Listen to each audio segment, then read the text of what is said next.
지안, 편안함에 이르다. 가사 전문 변호사가 운영하는 가사법률 플랫폼입니다. 지안, 편안함에 이르다의 서용진 변호사입니다.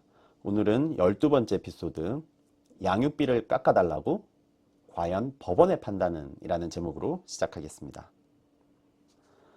가정법원은 재판 또는 당사자의 협의로 정해진 양육비 부담 내용이 재반 사정에 비추어 부당하게 되었다고 인정되는 때에는 그 내용을 변경할 수 있다라고 하여 양육비 변경의 가능성을 열어두고 있죠.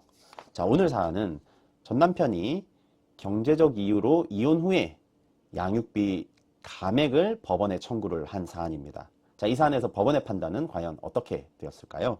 구체적으로 살펴보겠습니다. 사실관계는 다음과 같습니다. 남편과 아내는 혼인 후에 자녀 한 명이 있었고요. 혼인 기간 중에 남편의 부정행위로 아내가 상간녀에 대한 상간자 소송에서 위자료 2천만 원 판결을 받았고요. 이후 남편에 대한 이혼 소송에서도 이혼하고 위자료 3천만 원 받고 증권자 및 양육자로 아내를 지정을 하며 양육비를 매월 100만 원 지급하라라고 판결을 받았습니다. 자, 이에 대해서 남편이 자녀에 대한 양육비 100만 원 너무 과하다. 이혼 이후에 한참 지나서 이제 청구를 하게 됐습니다. 자, 그 이유는 내가 지인들에게 1억 원 빚이 있고 지금 현재 경제 상태가 너무 안 좋다. 무직으로 부모님 집에서 얹혀 살고 있고 더군다나 부모님은 기초생활수급자이며 내가 건강이 몹시 악화가 되어서 정상적인 경제활동이 어렵다. 그래서 100만 원의 양육비는 너무 과하니 자녀에 대한 양육비를 감액해달라라고 법원에 청구를 한 것입니다. 자, 이에 대해서 법원은 신청인 청구 기각 판단을 내렸습니다. 양육비 감액이 불가피하다거나 그러한 조치가 궁극적으로 자녀 복리에 필요한 것이라는 점이 인정되기 어렵다라는 이유로 청구 기각을 했는데요. 양육비 감액과 관련된 기본적인 법리는 판단 기준은 다음과 같습니다. 자, 정해진 양육비 부담 내용이 재반 사정에 비추어 부당하게 되었다고 인정되는 때에는 그 내용은 변경이 가능하다. 즉, 양육비가 너무 사정에 비추어서 부당한 경우에는 변경 가능하다. 하지만 자녀의 복리를 위하여 필요한지 여부를 기준으로 판단해야 한다. 그런데 보면 이 양육비 감액은 일반적으로는 자녀의 복리를 위하여 필요한 조치라고 보기 어렵겠죠.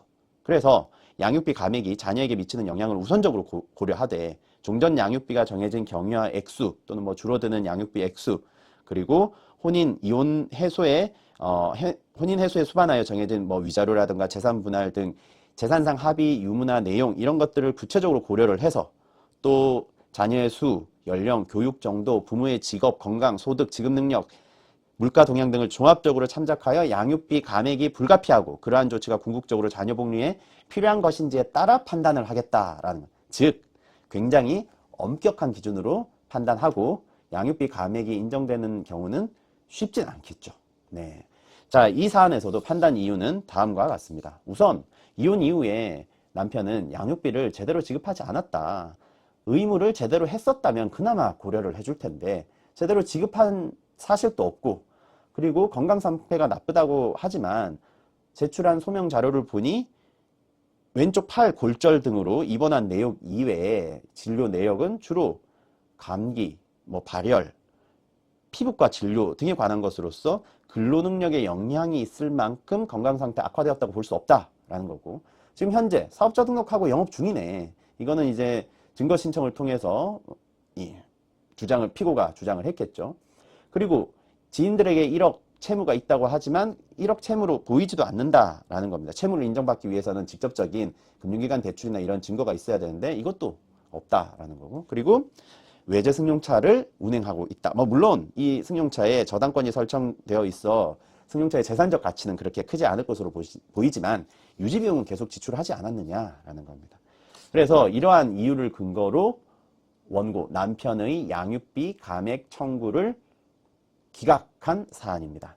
자, 오늘은 양육비 감액 청구에 대해서 법원의 판단 기준과 그 근거를 살펴보았습니다. 오늘은 기각한 예를 살펴보았는데요.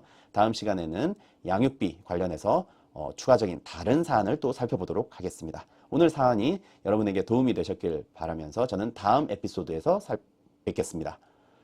지안의 서용진 변호사였습니다. 감사합니다.